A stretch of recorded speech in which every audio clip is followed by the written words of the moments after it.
Hello, everyone. Welcome to the Council of Canadians live national telephone town hall with Maude Barlow. Thank you for taking the time this afternoon to join us for this important conversation. My name is Jamian Logue. I'm the Director of Development and Member Services for the Council of Canadians, and I have the great pleasure of being your host for this town hall. Sitting right next to me is someone who needs no introduction, the one and only Maude Barlow. Hi there, Jamian, and hi everybody across the country. Just thrilled that you're on the line, and thank you so much for calling in.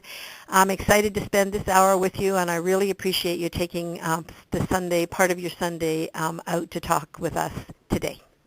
Yeah, I couldn't agree more. It's kind of a blustery cold day here in Ottawa, and it's wonderful to have this nice intimate chat with everybody. And Maude, we've got a major announcement to share with our members and listeners across the country a little later on. Is that right?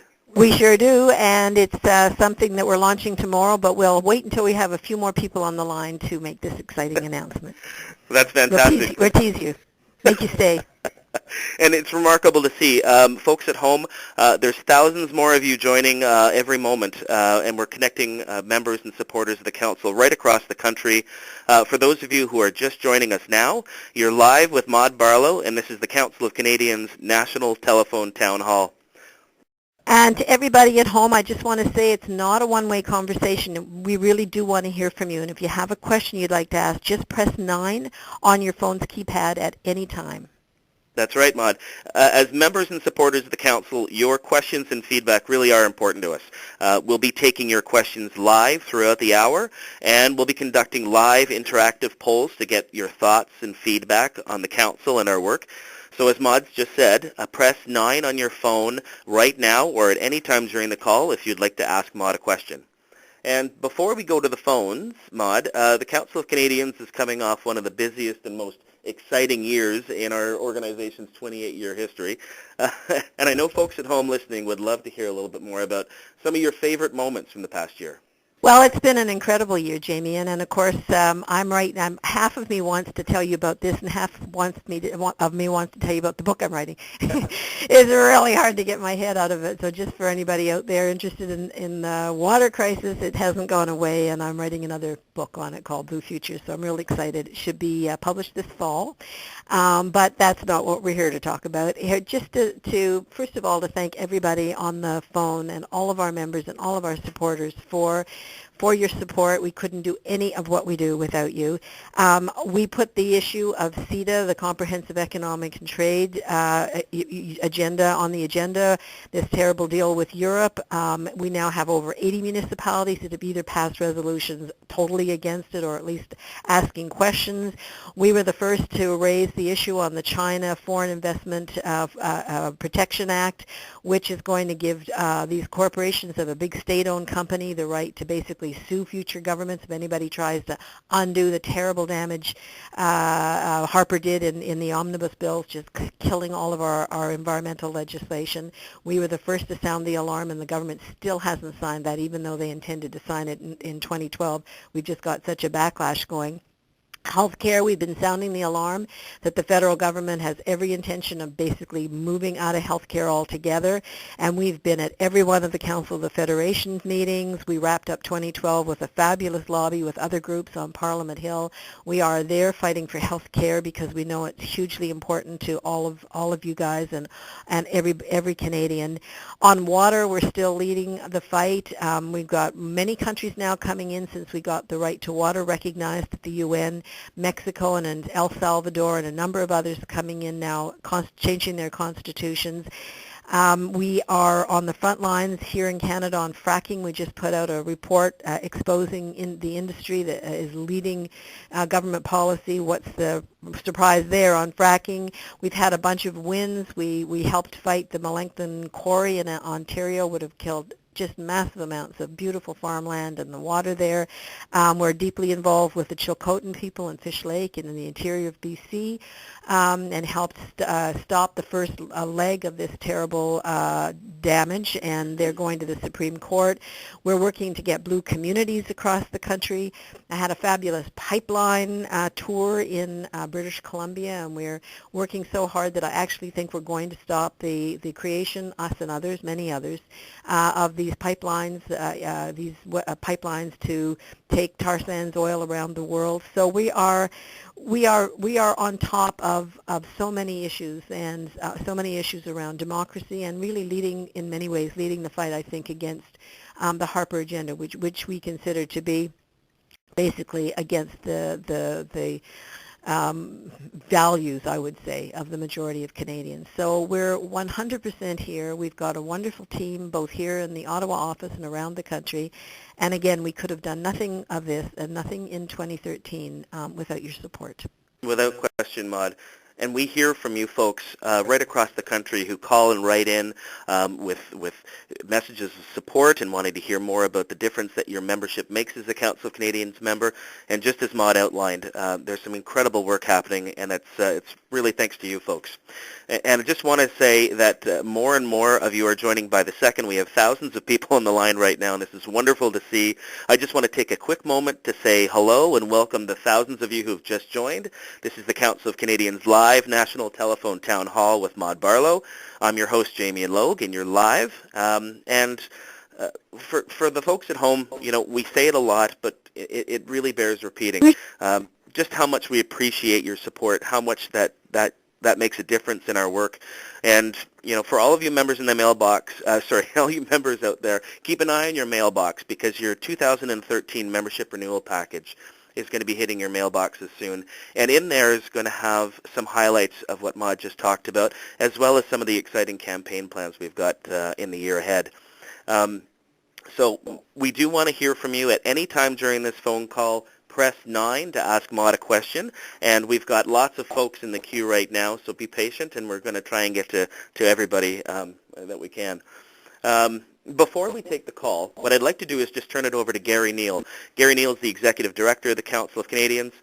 Gary, one of the most gripping issues of 2012 was undoubtedly the robocall scandal, and I know it's on the mind of many folks listening at home. Can you give us an update on where the legal challenge stands now? Thanks, Damien. Let me first start by personally thanking each of you for your tremendous and ongoing support for the 8 brave Canadians who stepped forward to challenge the election results from the May 2011 federal election. Their fight to restore voters' rights, of course, is fundamental for Canadian democracy. The court hearings wrapped up in December, and we expect the ruling to come down a few weeks from now, and of course we'll keep you posted on developments. But what I want you to know, first of all, is that we've already achieved 2 important victories with this case. First, we put the very powerful evidence of election fraud in front of a judge, Richard Mosley, who has the power under the Canada Elections Act to actually set aside the results of the election in the 6 ridings where the complaints have been lodged. And the second thing we've already won is that we've managed to keep the issue of the widespread voter suppression campaign in the 2011 election front and center. I think all Canadians will be more vigilant in the next election. Jamie and Maude, the fight isn't over yet. We're hopeful that we'll get a positive decision from Judge Mosley. And then, of course, there's the prospect of an appeal to the Supreme Court of Canada, and that could happen later this spring. Fantastic, Gary. A lot of you folks listening at home have made generous contributions towards the legal challenge and the defense fund, and it's thanks to you that the challenge got to where it is, and we're still raising funds on it. We're about $200,000 short, and we are still raising funds, and like Gary said, we're planning for that Supreme Court appeal if it should come to fruition. So at any time, you can press 9 on your phone to ask a question for Maude, but you can also press 9 if you'd like to make a contribution towards the Legal Defense Fund or towards any of the Council's campaigns. You can also renew your membership right here on the line just by pressing 9 on your phone, and you'll be directed to one of our call team. But we've got a number of folks who'd like to ask us a question. So I think what we're going to do is we're going to go to the phones for our first call of the day. And we've got Doris on the line from Port Colborne. And she's got a question with respect to, what are the worries of Canadians and what do we need to be wary of in the year ahead. So Doris, what's your question for Maude? Yes, my question is, Maude, what do you think the most pressing problem is on the line for Canadians right now? Where should be our biggest concern? Thanks for asking, Doris. And just before I go to you, I just want to say that we did get a call from Alan from Edmonton on the robo-fraud case, but since we were already answering it, and we're just brilliant minds are on the same wavelength, we wanted to thank you, Alan, to let you know that we did get that question. I hope we answered it. Doris, I'd have to say that I think it's the democracy issue. I've just finished a paper around on the Harper agenda, and I have to say I'm very, very disturbed about what it looks like when you put it all together. And I just want to repeat that the Council of Canadians is nonpartisan. We are a nonpartisan organization, and we reserve the right to be angry at any government of any political stripe. So it's not because of whatever party Stephen Harper is. This is a government that has moved the benchmark outside of the center right or anything else of where most Canadians are. And I'm deeply concerned. I broke the paper into areas of social justice, the environment, human rights, foreign policy, and democracy. But I think when I look at it overall, I have to say that the war on dissent, the way that the Harper government is just crushing dissent in this country is the most disturbing thing. I mean, if they try to take away your charitable status, not try, they are taking away charitable status from organizations, which is why we years ago made a decision never to try to have charitable status, because we didn't want to be in a position of facing this. We thought one day we might, and so thank goodness our members stood with us through that. But they're cutting off funding to any group that speaks in any way, even in a mild way, against the government. They've abandoned independent science. They've just cut dozens and dozens of independent science institutes, associations, and so on. They've cut scientists from Environment Canada, from Parks Canada, and so on. And what I'm seeing is that there's an ideology here, and it is being promoted at the expense of our democracy. And vital information is being withheld from the public. Parliament has been shut down to suit the government, and prorogued not once but twice, just because it suited the government. We have these secret omnibus bills that just contain so much devastating change, and there was no debate, no way that anybody could pull any of the pieces out. They were just adopted, and this is where they dismembered the environmental infrastructure in this country, from the Fisheries Act to the Navigable Waters Protection Act, and so on. So as you see, you've hit a sore spot with me here, because I'm really upset about what's happened, and I think we need a concrete, calm, even though I don't feel too calm, plan together to fight this, because we worked hard. My dad fought in a war over this. You know, people have given a great deal in our country for the kinds of democratic rights that we have, and to see them taken away piece by piece like this, I think is the thing that bothers me the most. So thank you for that question. Yes, thank you, Doris, for that question. Thank you, Alan, for your question on how things are going with the robocall scandal. You're live with Maude Barlow. This is the Council of Canadians National Telephone Town Hall. I'm your host, Jamian Logue. You're also here with Executive Director Gary Neal, and we're taking your questions live from across the country. There's thousands of you joining by the minute, and I just want to say welcome to all of those who've just joined. We're going to go right back to the phone. We've got Cynthia on the line from Windsor, and Cynthia's got a technical question about the omnibus bill. Cynthia, what's your question for Maude? Has the bill actually been signed, and is it law? And if not, what can we do to stop it?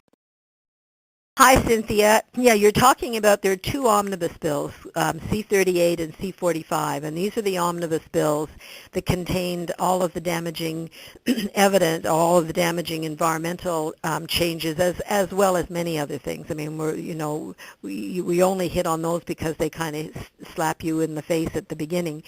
Yes, they have been adopted because the Harper government has a majority, and so they were able to ram it through Parliament without any debate. debate and without the ability of the opposition parties to stop it. However, and this is very important, and this is what the Idle No More is about, the First Nations across the country still have fundamental rights that have been violated with these omnibus bills. They have the right to free, prior, and informed consent. They have the right under the Constitution to actually to challenge what's happening, because they were supposed to be consulted if major changes to the resources on their territories and access of corporations to the resources on their territories is opened up without their permission.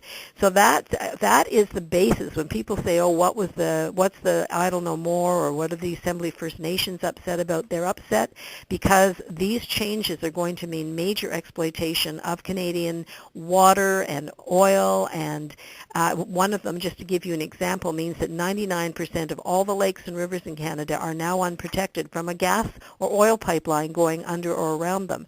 That's just with a stroke of a pen that happens. So the important way to undo this is to continue to make this a huge issue, to support First Nations when they are being so very, very clear about this.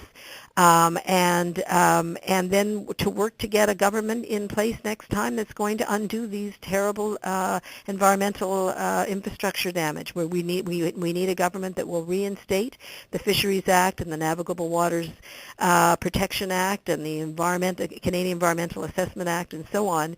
And remembering that one of the reasons that we're so concerned about these trade agreements is that they give foreign corporations the right to sue if a future government tries to reintroduce those pieces of legislation, because they can say, well, that's not the condition under which we invested. So it's a bad thing. It's a bad thing that they did it. It's a bad thing they passed it. They cannot get away with it. It's like in the United States, if they dismantled the Clean Air and Clean Water Act, they have removed the ability of Canadians to fight for a healthy environment, and this is one of our major, major fights.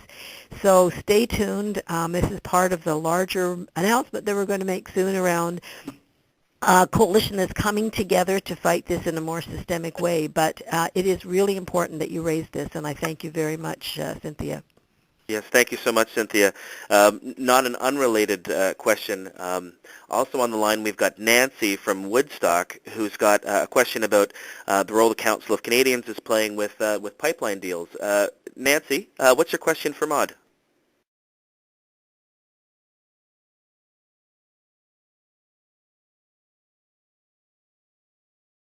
Well, maybe I'll answer it because there I we can go. see it, because we know ahead of time. So Nancy, in case, we're hoping you're still on the line, and anybody who gets cut off, just to let you know, there are so many people on this line now that sometimes it gets a tiny bit overloaded.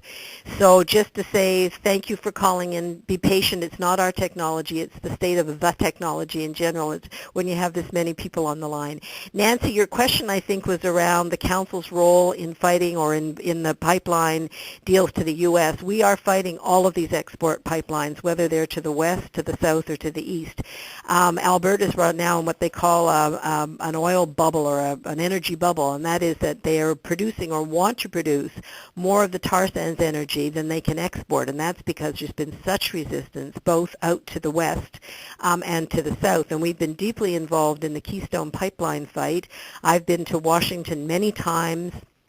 It was part of the fight back last fall to we surrounded the White House 4 deep. There was just something 12 or 13,000 of us. I did get arrested on Parliament Hill last July to make a statement about my very deep concerns about what this means, because what the Harper government and the Alberta governments and the energy sector are planning are 14,000 new pipelines to take tar sands energy around the world. And once those pipelines are built, then it becomes an imperative to keep them filled, and that's the problem. Then you have the energy industry dictating policy to Canadians and policy to the world, actually. And we had wonderful Bill McGibbon at our AGM, our annual general meeting in Nanaimo, where we had 900 people out. It was fabulous the first evening. And Bill thanked the people of British Columbia for standing up to these pipelines, because he said, what you're doing for British Columbia, you're doing for the world, because if you can stop the growth in the pipelines, you're stopping the growth of the place that has the highest rate of growth of greenhouse gases in the world. world. So hope that answers your question, Nancy, and thanks so much for calling in. Thanks so much, Nancy. Yes. Again, for folks who are just joining us, you're live with Maude Barlow for the Council of Canadians National Telephone Town Hall. We're connecting folks from across the country for this intimate conversation about the work that we've got ahead and how you can be a part of it. So if you'd like to ask Maude a question live, press 9 on your phone right now. If at any point you'd like to make a donation or renew your membership in the Council of Canadians, you can also press 9 on your phone. We're going to go right back to the phones. We've got Lori in Baker Lake, Northwest Territories. She's got a question for Maude. Lori, what's your question? Oh, I just wanted to know if the Council of Canadians had any plans to reach out to the North, to municipal governments and the unions and the NGOs to help with the far-reaching environmental decisions that are being made in this fragile area with respect to resource development. Thanks so much, Lori, and what a wonderful question, and thanks for calling in today. Yes is the answer. Yes, yes, yes. And again, the extent of our reach partly depends on support that we get from our members and supporters and so on.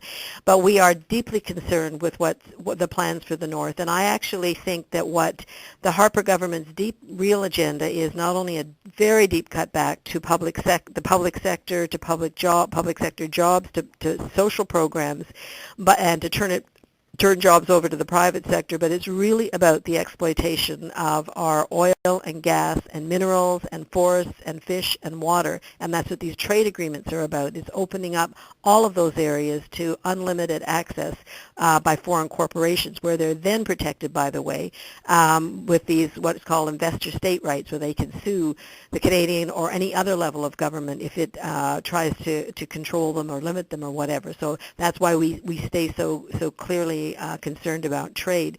But yes, we're very concerned about the North. We are very well aware that in northern Ontario, in northern Quebec, in the Northwest Territories, in northern BC, everywhere, we are seeing the very quick movement of the energy sectors coming in, the energy sector, the mining sectors from around the world coming in. And I want to say one very strong thing about the Canadian mining sector itself. The Canadian government, the Harper government, is so pro-mining that they give them carte blanche around the world. They killed a bill that would have given us some control over human rights and environmental abuses of Canadian mining companies in poor countries. But they're also doing the same back here in Canada. They're now sending out letters of you slap on the wrist if you've broken a law, you've polluted or whatever, instead of setting up fines.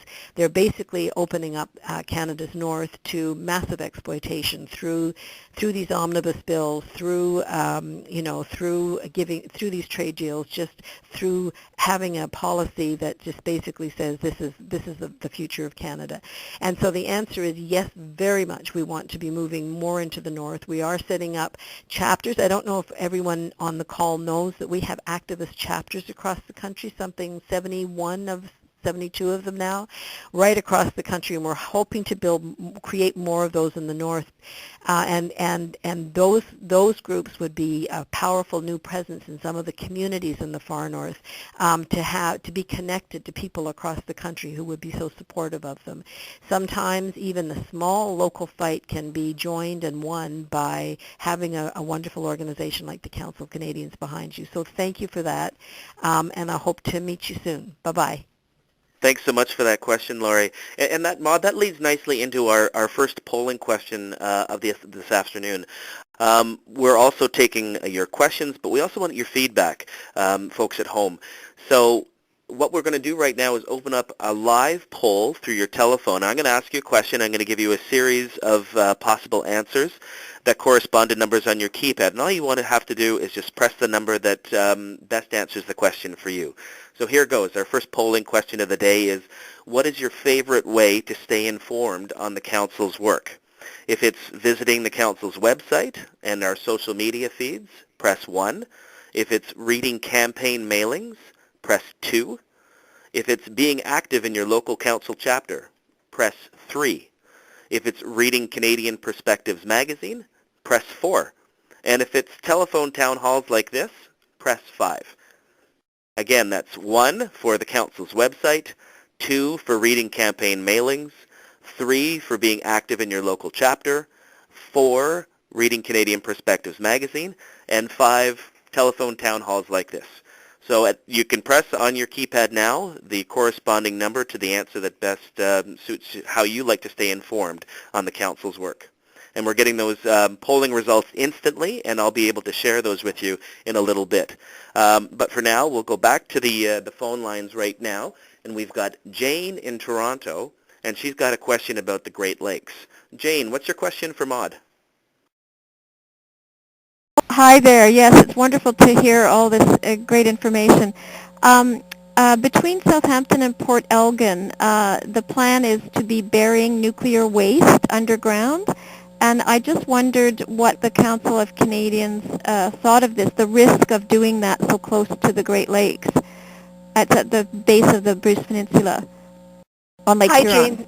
Right. Hi, Jane. Thank you so much for this terrific question. We are very, very involved in this issue, as a matter of fact. First of all, just to know that I wrote a paper called Our Great Lakes Commons, and it's a call basically to have the Great Lakes seen as one watershed, as a commons, as a public trust, and to be named a protected bioregion. And we had a first start of a tour around the Great Lakes last fall. I'm going to be coming to Huron, actually near you.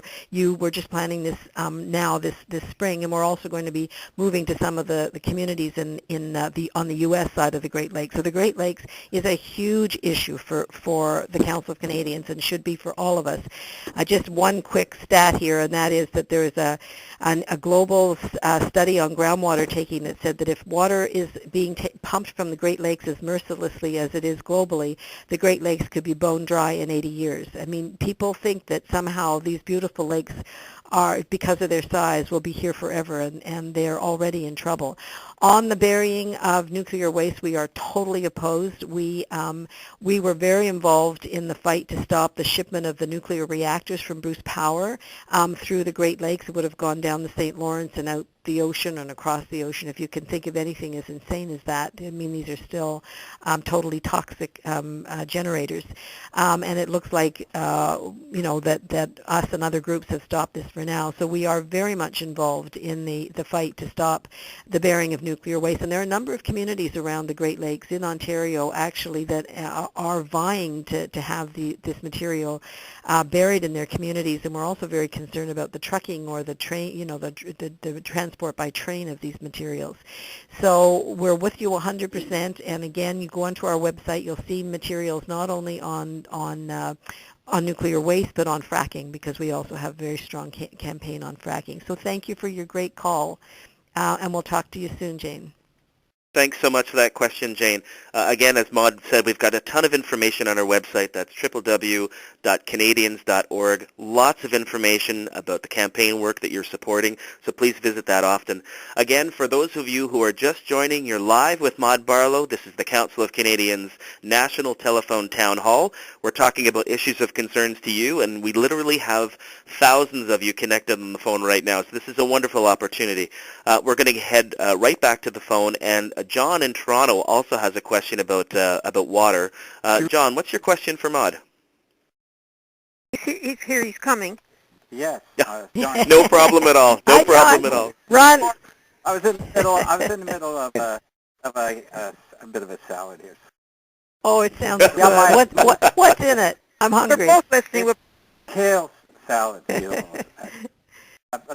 What I wanted to ask, Maude, was, as a person sitting here in Toronto, I wonder how the citizens of Alberta feel about their quality of their water, their groundwater, because there's no question that what's going on with the tar sands to the north is bound to seep into and eventually pollute the waters that they use, like the Bow River and so on, or whatever waterway they use.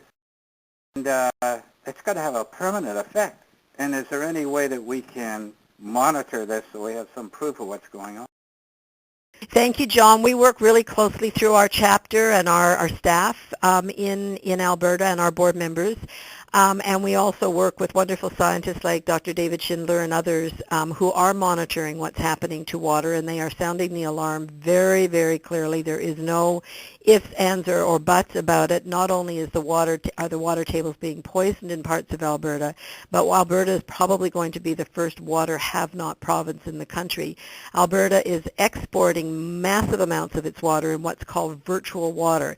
That's the water that you use to produce commodities, whether it's grain or beef or whatever, and then you ship that away when you ship away the commodity, and that water table just keeps going down.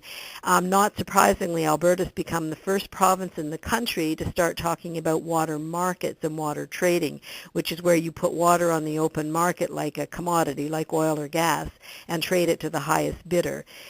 So we're very much on top of this, and I have to tell you, I think that it's a really important liaison point between people in Alberta and the rest of the country, because the wonderful people in Alberta care about their water, and I think that as we work together to say that, we all collectively need to protect this water for future generations and even for the current generation at the rate we're going.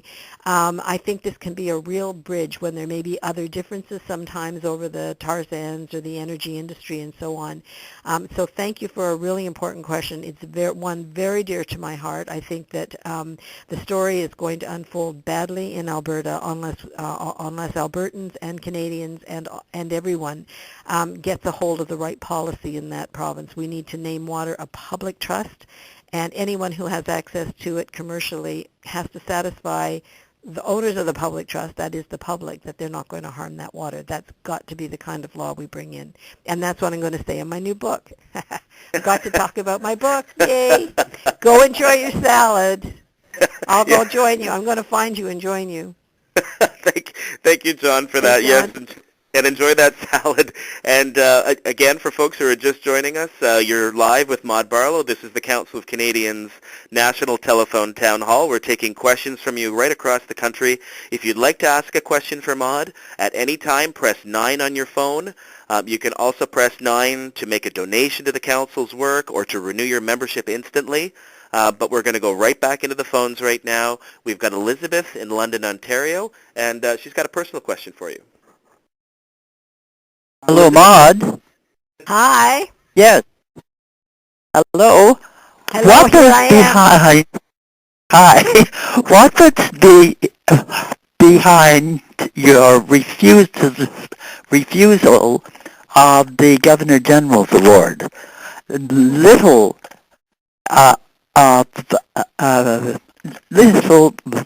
was heard here in London about this. All right, I really appreciate the question, Elizabeth, and I have to tell you it was not an easy decision to make. I didn't take it lightly. I received the medal, so it wasn't just a case of refusing it. I actually had to return it with a very polite letter to the Governor General. But I'm glad to have an opportunity to explain why. I feel that what happened with Chief Spence and the Assembly of First Nations and the Idle No More movement was that they stood up and articulated in a very strong way what was so wrong with those omnibus bills. And I know I keep going back to them, but they are the worst legislation, in my opinion, ever to pass the House of Commons in all of its history. They have allowed the destruction of what I call the rules and tools for us to fight to maintain a healthy environment in a world that's screaming for new resources. And so we've just handed over basically Canada's resources to transnational companies. So I was so supportive of the First Nations people, and young people particularly, who got up and said no to that and felt that they didn't get heard in a proper way. And you can say, well, First Nations are dealing with the government now, not the Governor General, but their historic memory, which is clear, is that their ancestors made a deal, made a treaty rights with the representative of the king at the time, and not with the head of state here. And I really think it's very important important to make that distinction. So it was the sort of complicity of everybody around a non-response. In my opinion, nothing has been done to alleviate the concerns that were made. So it was basically both to support First Nations in what they did, and the Assembly of First Nations and Sean Atleo, National Chief Sean Atleo, and also to find another way to express my deep concerns around these omnibus bills. If anyone on the call doesn't know about them, please, I'm going to guide you in a minute to what the report that I've just written on the Harper agenda, and there's information in there, but there's also lots and lots of blogs on this. There's information from other groups as well. This is very, very important that we fight this, and it was a tool that I had. It was a small thing I felt I could do, a gesture I could make to support the First Nations in their very strong and brave stand to support our environment. It's a great question. It's a great question. And a number of folks have called and written in with messages of support, Maude, and thank you for those, and I know it means a lot to them. Folks, we've got our poll results in from our first poll, where we asked you, what's your favorite way to stay informed on the Council's work? And the options were our website, campaign mailings, getting involved in your chapter, reading Canadian Perspectives magazine, and telephone town halls such as this. And as the numbers have pretty much completed coming in, number one spot was campaign mailings. Those are the letters that you receive in the mail regularly throughout the year. The intention of those mailings is threefold. It allows us an opportunity to keep you informed on the latest developments in those campaigns. They usually include an action component. It allows you to add your voice to our campaigns, such as signing a petition or returning a postcard. And of course, it's also an opportunity to make a contribution financially towards furthering the Council's work, which is so important, and why we're so grateful to be having this opportunity to be speaking with you today. So you're live. This is the Council of Canadians National Telephone Town Hall. I'm here in the room with Maude Barlow and Executive Director Gary Neal. We're taking questions from across the country. We've got thousands of you on the line. If at any time you want to ask a question, press 9 on your phone. If you'd like to renew your membership or make a donation, you can press 9 as well. We're going to have another poll in a little bit, but what we're going to do is we're going to go back to the line, and we've got Mike in Belleville, and Mike's got a question about how the Council promotes itself around federal elections. Mike, what's your question for Maude? Hello, thanks for taking my call. My question for Maude is, I was wondering if the Council of Canadians would consider in the next federal election taking out television advertising, basically to educate Canadians about Stephen Harper and the concerns that over 60% of the population has about what he's doing to Canada. And further to that question, I was wondering, because I know that television advertising is expensive, would the Council of Canadians consider joining forces with other progressive organizations, basically to pool monies together to take out television advertising during the next election? I was just wondering if Maude could answer that, please. Well, hi, Mike, and thank you so much for calling in and asking that. And everybody's going to think that you're my cousin or something, and that I asked you to ask that question because I was just about to make the announcement that we talked about earlier that deals with your question exactly. Tomorrow you're going to see the launch of something we're calling Common Causes. In September, we got together, the Council called a meeting of all of the different sectors across the country and regionally that have concerns from a whole variety of areas, whether you're from labor and workers, women's rights, immigrants and refugee rights, artists and cultural workers, labor, people concerned about the environment, people concerned about democracy, farmers, you name it. We brought together a full spectrum of groups just deeply concerned with the Harper agenda, and we are coming together in exactly the form that you're talking about. We're calling calling it Common Causes. We call ourselves an assembly of social movements. We're dedicated to defending democracy, social justice, the environment, and human rights in the face of an all-out assault by the Harper government on what we believe to be the core values in this country. So I have written a report. It's called Common Causes, Progressive Forces Acting Together to Build a Better Society. We just put it up on the website. It's there in French and English, and we really hope you'll get it out to everybody you know as widely as you can. And tomorrow we're going to be launching in a number of cities across the country. Some will be beside Idle No More. Some will be on their own. But it's basically to start the process of coordinating Canada-wide plan of action. We still continue to do our work. We'll support others in the work they're doing, but we're going to work in a more coordinated fashion now to make sure that we don't have this government after the next election, and to stop them from the destructive legislation they're bringing in as we speak. I mean, if we come together, it's going to be hard even for the Harper government to continue doing what it's doing. So I thank you so much. People will think I set you up, but Mike, and ads, yes, where we would love to we'll have a whole communication strategy again. Just to be honest with you, a lot of this will depend on funding, and so people share our concern. Helping the Council of Canadians is helping this cause. It's really important to remember. I cannot do my work without you guys. I just simply cannot. I can sit home and write my book. I'll talk about my book again. But I can't do the work that needs to be done out in the country and around the world without your support. So thank you so much for that terrific question. Thank you so much, Mike. And that's why renewing your support in 2013 is going to be so crucial. We've got incredible work ahead of us, and we're coming together like never before. And it's really important, to have us all on the same page and working together. And we would be thrilled to have your support again. Keep an eye on your mailbox, folks at home. Your membership renewal package will be arriving shortly. You can actually renew on the phone right now by pressing 9 to be directed to one of our call member team members. And if you'd like to ask Maude a question at any time, again, press 9 on your phone as well. I think we've got well over 10,000 people on the line right now from right across the country. And so it's really remarkable. And I just want to say hello to everybody who's just joined. Folks are continuing to join as the hour continues. You're live with Maude Barlow. This is the Council of Canadians National Telephone Town Hall. We're going to a second polling question, our second poll of the day.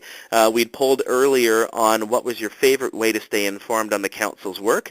Now I want to hear from you with respect to which of the campaign areas the Council takes on is of greatest concern to you. Again, you'll use your keypad on your phone to answer one of the following campaign areas that's of greatest concern to you. So if it's trade, press 1 on your phone. If it's healthcare, press 2. If it's energy and climate justice, press 3. If it's water, press 4. And if it's Canadian democracy and sovereignty, press 5. Again, which of these campaign areas is of greatest concern to you? If it's trade, press 1 on your phone. Healthcare, press 2. Energy and climate justice, press 3. Water, press 4. And Canadian democracy and sovereignty, press 5. And we'll have those poll results shortly, but you can go ahead and respond now. And I'll be back shortly to give you those responses. But I think we've got another caller on the line ready to make a question, and it's James from Erickson, Manitoba. James, thanks so much for being a part of this conversation. What's your question for Maude? Well, I'd like to know if the Council of Canadians is using Avaz or similar kinds of international online petition organizations to use as a pressure tactic against the federal government and large multinational corporations. Hi, Hi there, James. Thank you so much. And I'm just been noting that we're talking to people from all over the country. Like it's just a pleasure. So hi, James. Yes is the answer. Yes, yes, yes. With Avaz, we work with Lead Now. We've been working very closely with Lead Now just in the last few weeks. And Avaz on a very important case. There's a First Nations community in British Columbia that's actually laying a constitutional challenge against the Canada-China Foreign Investment Protection Agreement. And although they're doing it as a First Nations band, because they believe that the changes that are going to be made through this terrible agreement, this terrible corporate investment agreement of Chinese state-owned companies, will impact their self-government and their treaty rights, which is true. But I argue that they're doing it for all of us. So any support that anyone can give that case through the work that Lead Now and Avaz and the Council of Canadians and the First Nations communities, and it's backed by the BC Chiefs as well, is tremendous. But there's just one example of where we work together. We also work very closely with Rabble, which is a website, a media website that produces wonderful, up-to-date media. We do live streaming with Rabble a lot. We also do a lot of our own outreach because we're just getting more and more able to reach out to our members in a direct way, because we find that our members tend to be activists and they want, the standard line is they don't want to hear from you more than once a week. Well, we get people want to hear from us every 2 minutes, I think. So we're a different kind of beast, right? And so we're working on every kind of social media with other groups, like-minded groups. We work very well in coalition with all sorts of other organizations as well to get this material out. So thank you so much for your question, James. Yeah, it's a great question, and in fact, there's a little insider tip that I can give all you folks at home who are listening in. You may be familiar with the Council's website at Canadians.org. In the coming months, we're going to be launching a complete website redesign, and in there is going to be a brand new capacity for folks to take action online, signing petitions, connecting with other groups, not only in their own community, but across the country and around the world. We're very excited about this. Canadians.org continues to grow as not only an information hub for Council supporters, but also an information gathering point where you can connect and learn and engage and mobilize around issues that are of concern not only to your community, but the broader global community. So we're really excited about this, and stay tuned for more on that website launch. We're going to go back to the phones right now. We've got a question from Elizabeth in Toronto on CETA. Elizabeth, what's your question for Maude? Is the possible trade agreement between Canada and the European Union a really bad thing for Canada? And will it affect our local distributors and farmers particularly? That is my question. Hi there, Elizabeth. Thank you so much for this question. We are very concerned about this Canada-European Union CETA, Comprehensive Economic and Trade Agreement it's called. In fact, we were the very first to sound the alarm on it when it just was first discussed 3 years ago, and I think we have successfully, with groups like Canadian Union of Public Employees and others, we've been successful in slowing it substantially. Nobody's against the concept of trade with Europe, for heaven's sake. That's not a bad thing, and everyone says, well, isn't everything better in Europe than the United States in terms of labor standards or environmental standards and so on? And the fact is that Europe is profoundly changing. It's going through these austerity measures. They're privatizing everything, water and energy and transportation services, and that's the model that they're looking to here. And of course, that would be something that Stephen Harper would like very much. We're concerned with so many aspects of it: the inability of local communities, municipalities to set local economic standards in their own development models. Drug prices will go up because we have to meet the higher patent drug prices of Europe. We are very, very concerned about European corporations getting the right to sue Canadian governments. And yes, thank you for asking about farmers, because the National Farmers Union is totally opposed to the CETA, Canada-European CETA. They say it's going to mean that they will not be allowed to save seed, that even if there's a suspicion that there's been any kind of modified seed that's patented on their territory, on their farms, that they could actually have their farms taken away and be put in jail. And I think with the Trans-Pacific Partnership was the next agreement that Harper's looking at. We're looking at giving away supply management. So and if people think that's a good thing, let me assure you that we need a healthy farm communities. We need farmers who can continue to farm the land, or we're going to get the big kinds of big corporate farms that exist in the global south now, where some rich person owns it and the farmers just till the soil. That's not the model we want here. So thank you for asking. We've got lots of information on CETA, Elizabeth, on our website, and please tell your government you don't want it. Thank you so much. So you're on the line with Maude Barlow. This is live, the Council of Canadians National Telephone Town Hall. The results from poll question number 2 are in. The question was, what is your issue of greatest concern? And the options were trade, healthcare, energy and climate justice, water, or democracy and sovereignty. And coming in first place by a long shot is Canadian democracy and sovereignty, which shouldn't come as a great surprise, I suppose, followed in second place by water. So thanks so much for everybody who participated in that poll. It's great to have that feedback. It's really important for us to know that and to use that for our campaign work and moving forward. We're going to go right back into the phone lines now. We've got a question from Carlos in Winnipeg on healthcare.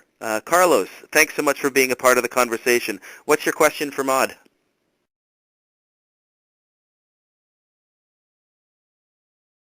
Well, I'm going to jump in, Carlos, because I know you gave it to us just a second ago. So I'll just, again, we have so many people on the line. It's just possible that people get cut off temporarily. But the question was, what is happening with our healthcare campaign, because the cuts are hurting? Hi, Carl. There you are. Yeah, I'm here. So basically, I'm going to put, there's two things. Basically, when you mentioned a lot of advocacy groups are being affected, there's also a lot of cuts that have been affecting advocacy groups that advocate for a lot of vulnerable people in Canada. And as well, what is the status of our current healthcare campaign, or the Council's healthcare campaign at this time? Well, we're very pleased and proud of it.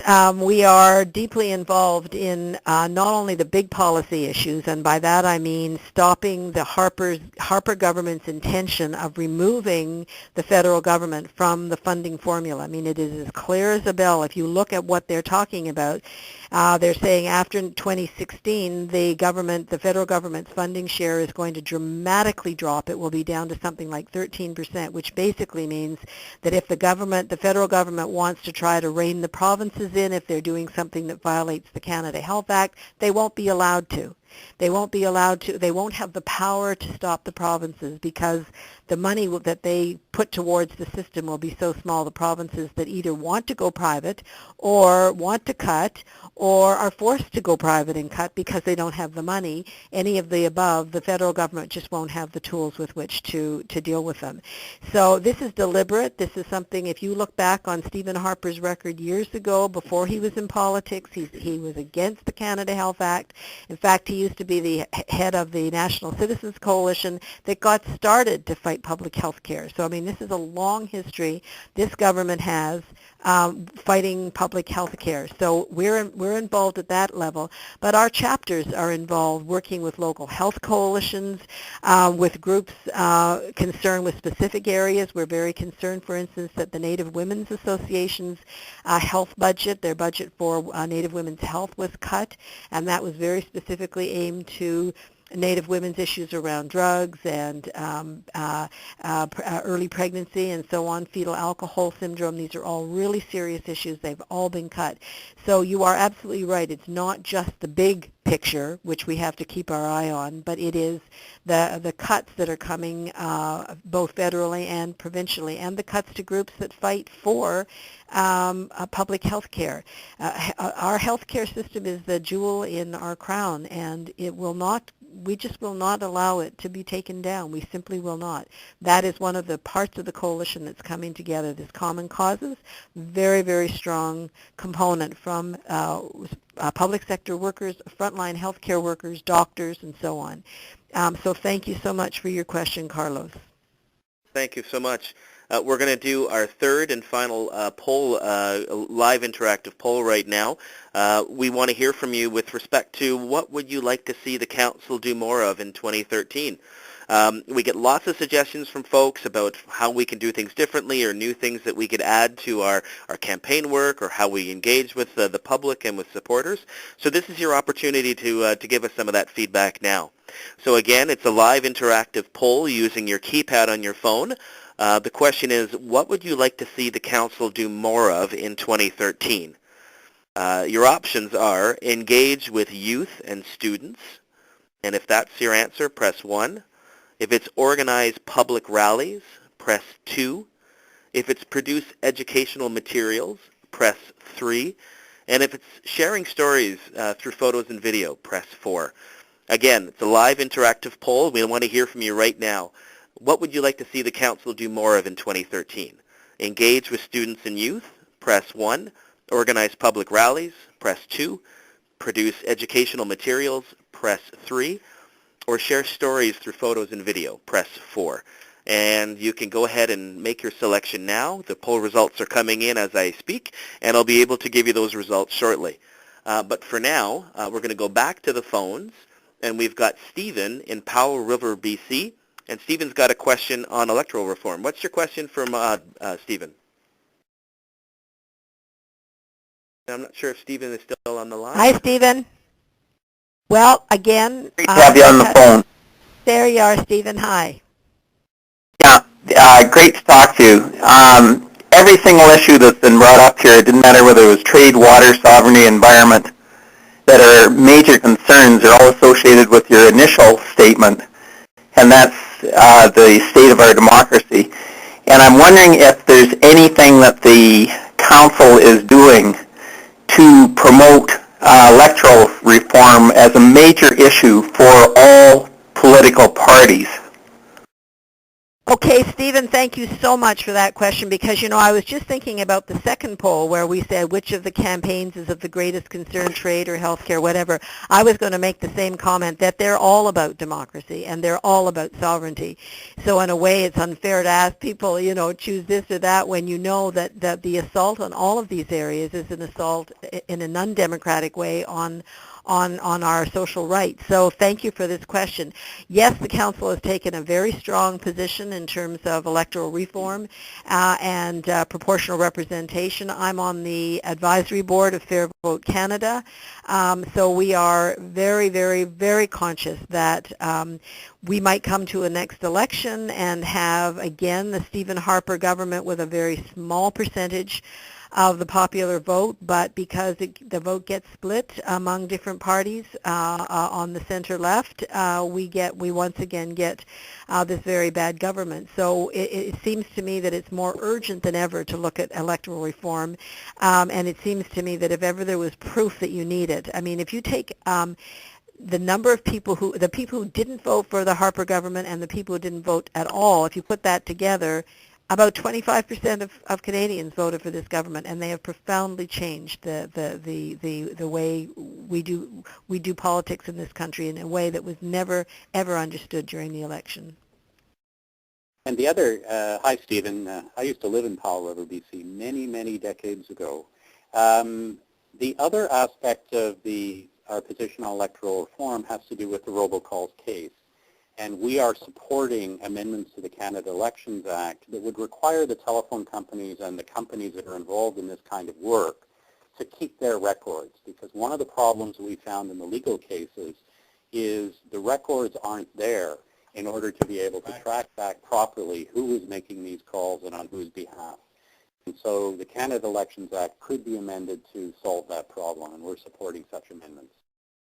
Thanks so much for that question, Stephen. These are great questions that you folks are posing, and it's really important for us to hear your questions. And for us, it's a wonderful opportunity for us to actually engage with you on an intimate level. And so we're thrilled to be spending this time with you today. You're live with Maude Barlow and Gary Neal. This is the Council of Canadians National Telephone Town Hall. We just had our third live interactive poll where I asked you what would you like to see the Council do more of in 2013. And the results are in, and 38% of you said that you want to see us engage more meaningfully with youth and students. 29% of you want us to do more public rallies. 25% of you said educational materials, more and better educational materials are important. And the sharing of photos and videos came in bottom spot, but still obviously an important part of our work. So thanks everybody for responding to that poll. That's great. We're still taking calls. A lot of people have a lot of questions, and we're trying to get to as many of them as we can. So we're going to go right back to the line now. We've got David from Vancouver. David, you're on the line with Maude Barlow. Thank you so much for being on the call. What's your question for Maude? Hi, David.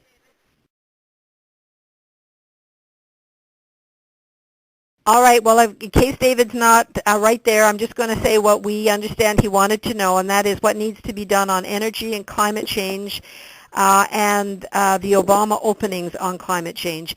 It's really interesting to watch President Obama in his second term. He sure sounded a little more like the person we all want him to be this time in his State of the Union or his inauguration address. And he does sound as if he's going to take a more serious look at climate change, and we hope that translates into, of course, into him saying no to the Keystone Pipeline.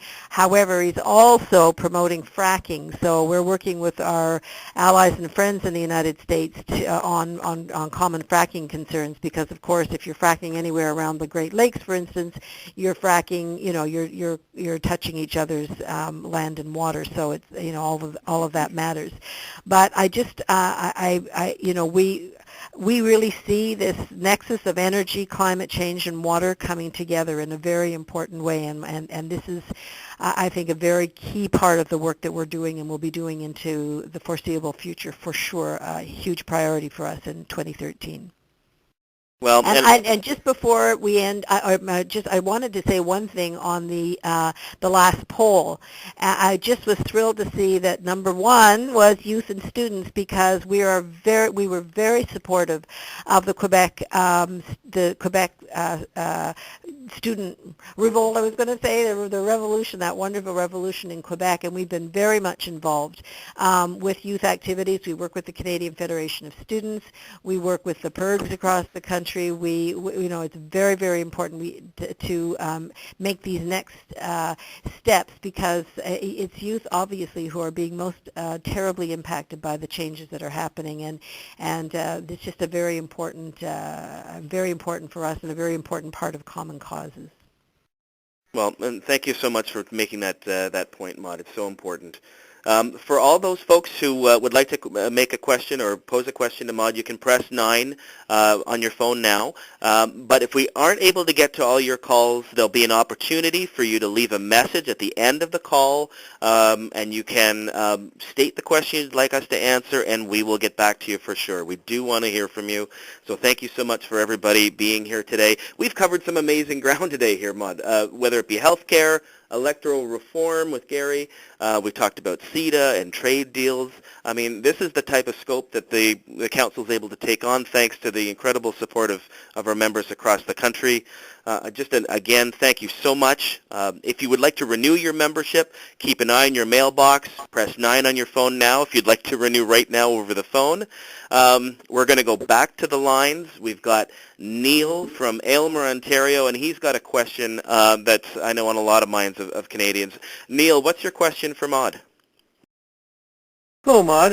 I really appreciate this Commons thing that you're putting out. I feel there's a real need for us to have some unity as groups to go against this Harper government that we have.